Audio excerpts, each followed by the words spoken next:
안녕하세요, 모터그래프 전승용입니다. 저희 회사차인 포르쉐 911을 팔면서 몇 가지 콘텐츠를 만들기로 했었는데요. 그 첫 번째 영상이었던 포르쉐 911 타려면 얼마나 부자여야 할까가 지난주에 잘 나갔습니다. 첫 번째 영상이 떠나보내는 911을 위한 나름의 헌정 콘텐츠였다면 저희가 진짜로 만들려고 한 영상은 아마 이번 영상일 겁니다. 바로 어떤 중고차 플랫폼에서 팔아야 911을 가장 비싸게 좋은 가격을 받고 팔 수 있을까 입니다. 온라인과 오프라인 등 두 가지 방식으로 나눠서 모두 진행을 해봤습니다. 오늘은 온라인 견적 비교를 설명해 드릴 건데요. 비대면 온라인 시스템을 통해서 시세를 알아보고 다양한 매각 방식의 장단점을 비교해 보도록 하겠습니다.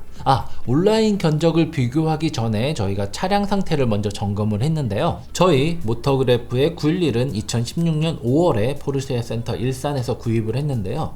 무상보증 만료 2달여를 앞두고 있는 상태였습니다. 그래서 마지막 정기 점검과 함께 엔진오일부터 브레이크액, 브레이크 패드, 점화 플러그, 와이퍼 블레이드, 그리고 각종 필터류 등 모든 쿠폰을 소진하기로 했습니다. 참고로 저희 911은 다른 회사차와 달리 운행거리도 짧았고요. 타이어 교체 딱 한 번을 제외하고는 모두 공식 서비스 센터만 다녔습니다. 예약 후 센터를 방문해서 서비스 컨설턴트와 함께 차량을 둘러보면서 1차 상담을 진행했습니다. 특별한 이상이 없는지 이곳저곳을 함께 살펴본 다음에 워크숍으로 차량을 입고시켰는데요.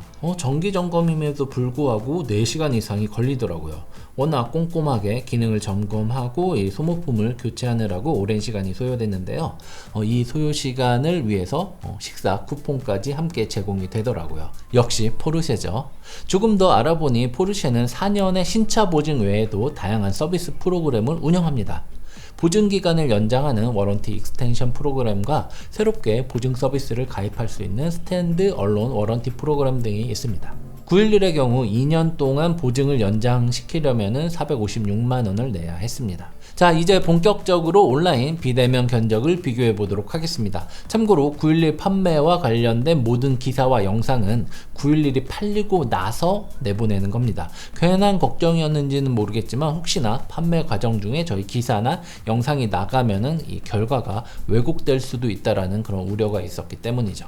온라인 중고차 플랫폼은 총 4곳을 정해서 진행을 했는데요. KB차차차, 첫차, 헤이딜러, 중고나라 이렇게 4곳이었습니다. 일단 견적 제시 조건은 모두 동일하게 설정했습니다. 사진은 전면, 후면, 실내 등 3장을 첨부했고요. 차량 주행거리 등도 동일하게 입력했습니다. 온라인 견적에서는 911에 적용된 모든 옵션을 입력할 수가 없잖아요. 그래서 기타 사항에 주요 옵션 및 구입가액을 추가로 적었습니다. 만약을 대비해서 별도의 옵션표도 추가로 준비를 해놨고요. 자동차 등록증에 명시된 차량 가액, 부가세를 제외한 차량 가격은 1억 9,406만 909원이었습니다. 여기에 부가세 등을 포함하면은 2억 2,110만원이고요. 고가의 수입 스포츠카 같은 경우는 중고차 시장에서 잔존 가치가 높지는 않습니다. 하지만 브랜드의 자체적인 보증기간이 아직 남아 있었고요. 연식 대비해서 주행거리가 짧았기 때문에 내심 좋은 가격을 받을 수 있지 않을까 그런 기대를 걸기도 했습니다. 우선 KB차차차부터 보도록 하겠습니다. KB차차차는 KB캐피탈에서 운영하는 중고차 플랫폼인데요. 가장 큰 장점은 빅데이터와 인공지능을 바탕으로 한 이런 중고차 판매 솔루션이었습니다. 회원가입 후 차량 번호만 입력하면은 빅데이터를 기반으로 평균 시세를 안내를 해줬습니다. 인공지능을 통해서 차량의 잔존 가치까지도 예측이 가능하면서 적합한 매도 시점까지 표시가 되더라고요. 재밌는 점은 911 메모 정보를 습득한 이 인공지능이 벤틀리 컨티넨탈 GT와 페라리 488 스파이더를 대차 후보로 안내를 해줬다는 겁니다. 한마디로 911을 팔았으니까 컨티넨탈 GT나 488 스파이더로 업그레이드 하라는 것인데요. 차량을 바꿔 탈 소비자를 염두에 두고 이런 유사한 가격대의 매물까지 추천해준다는 점은 매우 인상적이었습니다. 이뿐만이 아닙니다. 차량 데이터를 기반으로 주행거리에 따른 차량 점검 항목 및 이런 부수적인 데이터까지 친절하게 알려줬습니다. 단점도 있습니다. 홈페이지 디자인이 매우 깔끔하지만 사용성은 그리 뛰어나지가 않았습니다. 견적을 받기 위해서는 차량 정보를 입력하고 정회원으로 전환을 해야 하는데 그러려면은 보안 프로그램을 2개나 더 설치를 해야 하더라고요. 금융회사가 만든 중고차 플랫폼이어서 그럴지 몰라도 여간 깐깐한 게 아니었습니다. 견적 의뢰를 위해 등록해야 하는 사진도 최소 8장이었습니다. 3장만 등록해도 되는 다른 플랫폼보다 5장이나 더 많았습니다. 단순히 견적 산출만을 위한 목적이었는데 필요 이상으로 많은 자료를 요구한다라는 느낌이 들기도 했습니다. 물론 보다 정확한 가격 측정의 목적이겠지만 이용자에 따라서는 번거로운 기분이 들 수도 있겠네요. KB 차차차를 이용해서 얻은 결과는 911의 평균 시세가 1억 2,504만원이라는 것이었습니다. 최저 가격은 1억 630만원이었고요. 최고 가격은 1억 4,380만원이었습니다.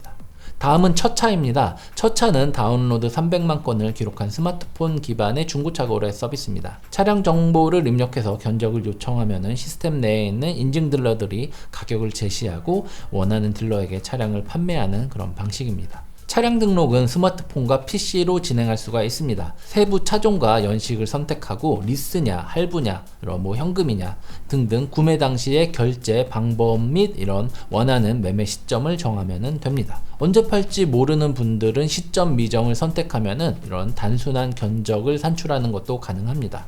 연락받을 수 있는 이메일과 휴대폰 번호 등을 등록하면 2, 3분 내에 견적 의뢰가 마무리됩니다.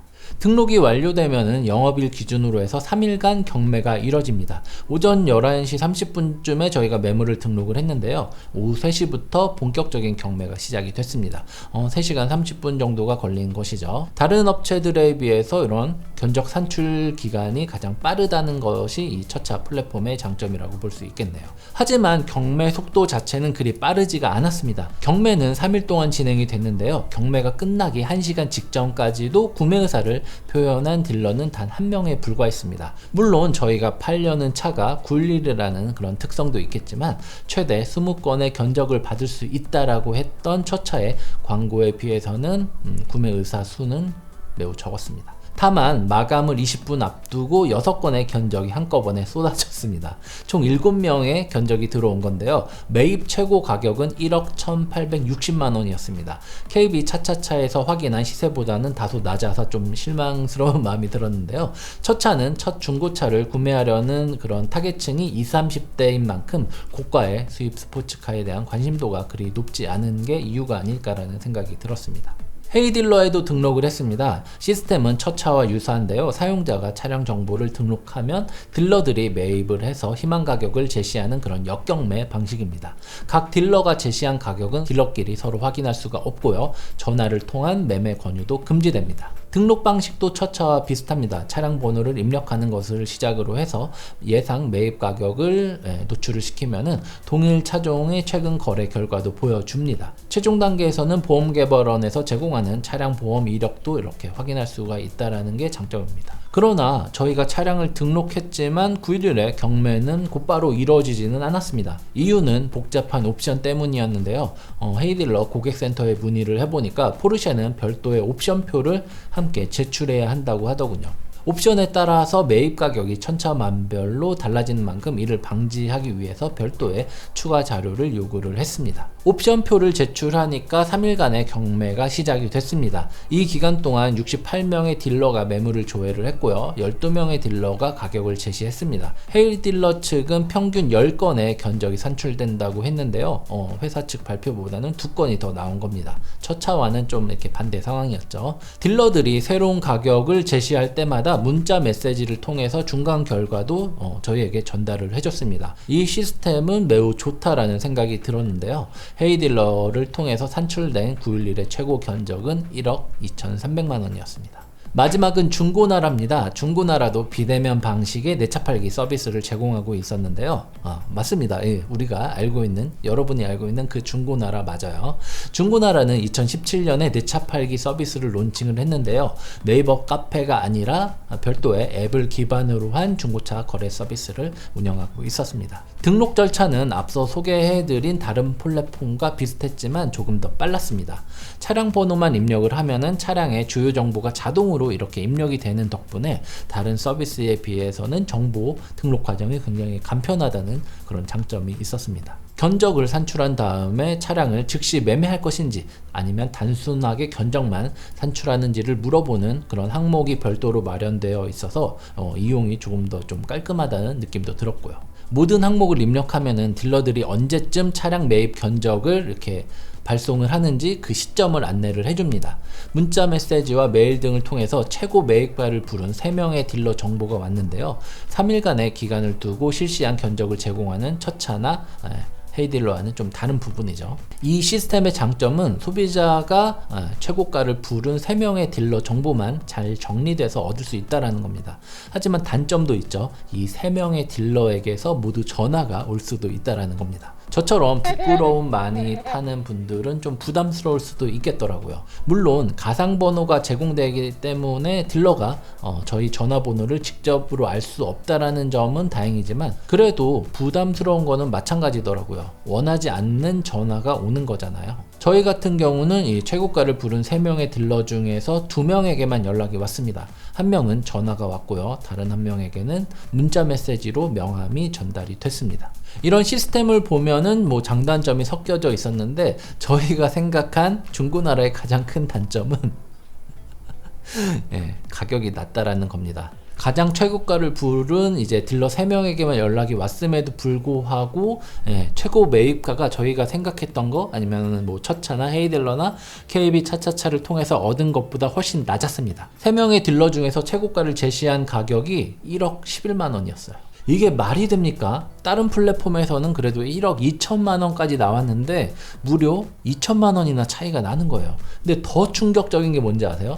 이 3명 중에서 가장 낮은 가격, 그러니까 최고가를 부른 3명 중에서 가장 높은 가격을 부른 사람이 1억 11만 원이었잖아요. 근데 가장 낮은 가격을 부른 사람은, 이거 욕 아닙니다, 8천만 원이었습니다. 이건 더 말이 안 되는 거예요. 8천만 원을 써낸 딜러가 세 번째로 높은 가격을 불렀다고 나오는 겁니다. 제가 지금 좀 갑자기 흥분이 됐는데요. 그 당시에 이 8천만 원? 이 소리를 듣고 나서도 지금하고 비슷한 그런 텐션이 됐었어요. 울컥한 마음에 바로 중고나라는 탈락시켰습니다. 지금까지 온라인을 이용한 비대면 중고차 매매 방법을 살펴봤는데요. 온라인 중고차 매매의 가장 큰 장점은 PC나 모바일로 거래를 간편하게 진행할 수 있다는 겁니다. 입력해야 하는 정보도 비교적 단순하고요. 시세도 빠르게 확인할 수가 있습니다. 또 하나의 플랫폼에서 여러 딜러의 견적서를 받아서 비교할 수 있고 그런 매각 진행 절차도 굉장히 빠르게 이루어진다는 장점도 있습니다. 단점은 좀 불확실하다는 겁니다. 온라인 견적은 기준점에 불과하다는 느낌을 강하게 받았는데요. 매매 과정에서 온라인으로 드러나지 않은 차량 상태나 손상 여부에 따라서 최종 가격이 더 낮아질 수도 있거든요. 그래서 중고나라에서 만약에 1억 11만 원을 불렀어요. 근데 차를 사러 왔어요.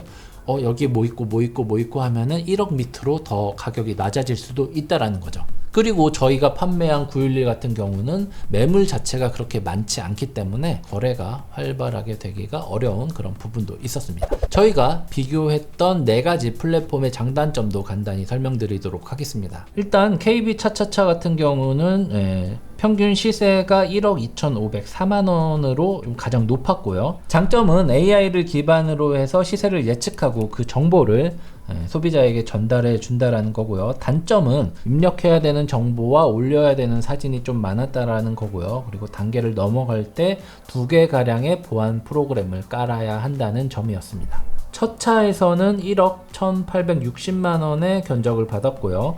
이 플랫폼의 장점은 경매가 굉장히 빠르게 진행된다는 점이었습니다. 그리고 단점 같은 경우는 고가 911 같은 고가 차량에서는 입찰이 굉장히 좀 소극적으로 진행된다는 느낌을 받았다는 거고요. 헤이딜러에서는 1억 2,300만 원이라는 견적을 받았는데요. 이 플랫폼의 장점은 입찰가가 비교적 높았다는 거.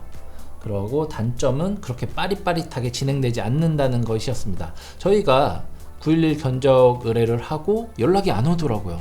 그래서 왜 안 오는가 먼저 물어봤더니 그제서야 옵션표를 추가로 보내야 된다라는 그런 답변을 들었습니다. 소비자 입장에서는 이걸 모르잖아요. 그런데 이거를 미리 알려주지 않고 저희가 먼저 연락할 때까지 다른 연락이 오지 않았다라는 게 저희가 헤이딜러를 이용하면서 느꼈던 단점이었습니다. 중고나라에서는 정말 안타까운 금액이죠. 1억 11만 원의 최종 견적을 받았습니다. 이 플랫폼의 장점은 견적서를 언제까지 준다라는 그런 시점을 명확하게 알려준다는 것이었고요. 단점은 딜러들에게 판매 권유의 전화가 온다라는 것이었습니다. 근데 사실 가장 큰 단점은 보시다시피 견적이 가장 낮은 거죠. 이렇게 온라인으로 견적을 알아보다 보니까 욕심이 생기더라고요. 왜냐하면은 그냥 뭐 1, 200만 원도 아니고 막 1, 2천만 원씩 견적 차이가 발생을 하다 보니까 어떻게 하면은 조금 더 비싼 가격에 팔 수 있나 고민이 되더라고요. 그래서 발품을 더 팔아보기로 했습니다. 온라인뿐만이 아니라 오프라인 플랫폼에도 다시 꼼꼼히 살펴봤는데요. 어떤 결과가 나왔는지는 저희가 다음 영상을 통해서 말씀드리도록 하겠습니다. 지금까지 모터그래프 전승용이었습니다.